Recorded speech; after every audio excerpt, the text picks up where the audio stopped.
O livro de hoje talvez seja uma das obras que por mais vezes me recomendaram nos últimos, 3 anos. E quase sempre era por pessoas que eu confiava muito na avaliação ou que me conheciam bastante para ter um entendimento ali do que de fato me agradaria ou não. E elas estavam certas. Eu estou falando do As Fúrias Invisíveis do Coração, do John Boyne. O John Boyne é um autor irlandês, bem jovem até, e que é muito famoso por obras como O Menino do Pijama Listrado, O Menino no Alto da Montanha. Ele tem uma produção aí bem vasta, bem ampla e muito popular também. Mas, curiosamente, esse foi o meu primeiro livro dele. E é uma obra colossal, assim, não só no tamanho, é um livro bem grande, tem quase 600 páginas. Como o conteúdo dele também é gigantesco, né? Porque ele vai falar ali da vida de um personagem, de várias pessoas na verdade, mas focado, claro, na vida desse narrador, por vários anos, né? Um romance de formação. Mas ao mesmo tempo que ele conta da vida desse personagem, ele também vai falar da Irlanda, né? Historicamente, culturalmente, politicamente. Então são anos e anos de uma pessoa e décadas de um país. Essa é uma história de encontros e desencontros, é um romance de formação, como eu tinha mencionado.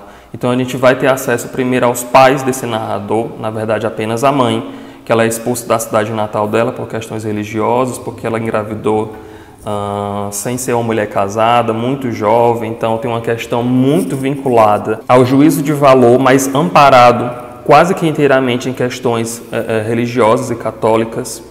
E essas pessoas que vão e voltam para a história é em um momento muito específico, em um momento muito correto. Então é muito bem orquestrado, né? Essas peças que formam o xadrez, que é essa narrativa, ela é manuseada de maneira muito delicada. Então todo mundo ali tem uma função, todo mundo tem um objetivo, e elas são construídas com tanta riqueza de detalhes que, mesmo tendo bastante personagens aqui, você consegue, ao ver o nome, claramente fazer a referência a esse personagem, a essa pessoa, e todos eles têm um passado muito extenso, muito vasto.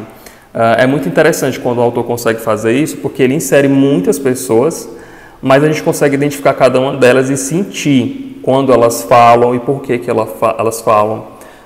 É muito notório a gente fazer esse resgate de imediato, é quase que um movimento mecânico quando você já está habituado dentro da história. E esse romance ele não só pega ali um período de tempo muito vasto, muito amplo, quase 8 décadas, se não me engano, como ele percorre várias cidades, né, o mundo inteiro praticamente. Ele inicia ali no interior da Irlanda, depois ele vai para a capital Dublin.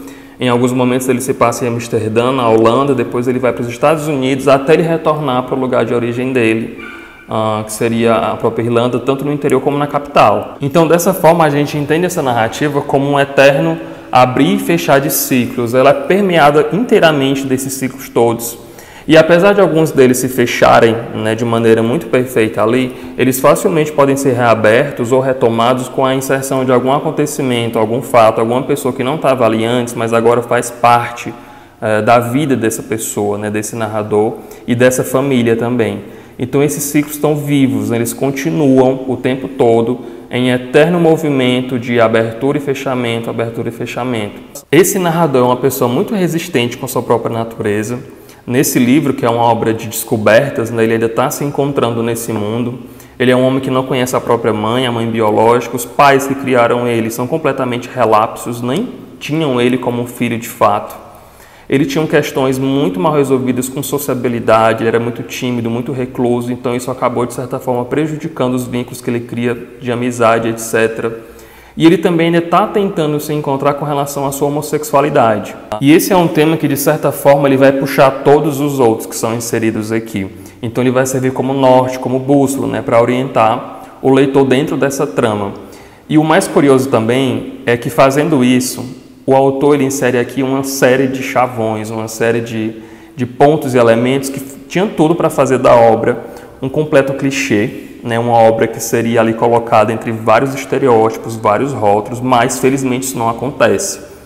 Ele consegue delimitar muito bem esse limite, a gente consegue perceber que ele vai quase ultrapassando aquela barreira, mas ele se mantém de alguma forma.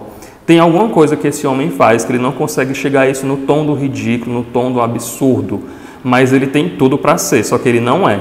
E o tormento maior dessa narrativa é que esse narrador ele tem que se reafirmar enquanto sujeito num cenário que era muito nocivo e prejudicial para ele, porque ele, como um homem homossexual, como um rapaz ainda tentando se entender dentro de um país, de uma sociedade que era totalmente dominada pela Igreja Católica, por todos os preceitos cristãos, e ainda tendo uma política de perseguição muito clara, porque isso era tido como crime ainda naquele período. Então, além dele ter que enfrentar essas barreiras todas, os percalços da família, que também era muito desconexas, se elas não entravam num ambiente muito saudável para se viver, ele tinha que lidar com esses demônios internos todos. Então, a todo momento ele estava em conflito, ele estava sendo ameaçado. E isso faz com que ele tome uma série de más decisões ao longo da trama inteira. Esse é um livro também com uma carga dramática muito intensa, né? Tem muita dor, tem muito amargor, tem muito pesar nessas páginas.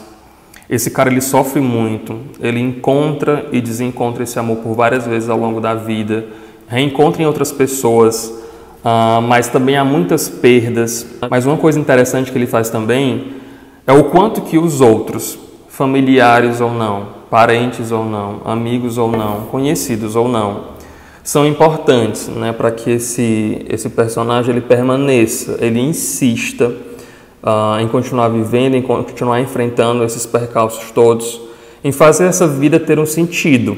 Então ele é dessas obras que não contam apenas uma história, ele praticamente pega pela mão e ele vai te mostrar uma realidade que você pode não ver, você pode não estar enxergando ou não estar passando por ela, mas que existem, e existem num volume muito grande, e existe numa proximidade muito forte da gente, e que acontece o tempo todo. Então a gente tem que estar muito atento a isso todo, porque isso aqui é a vida de muitas pessoas que estão aí fora, ou em você, ou em qualquer pessoa, que não necessariamente tenham alguma correlação com a vida desse personagem, homossexuais ou não, pessoas que têm um poder aquisitivo maior ou não, isso está passível para todo mundo, em qualquer lugar, não só em Dublin, não só na Europa, mas no mundo inteiro.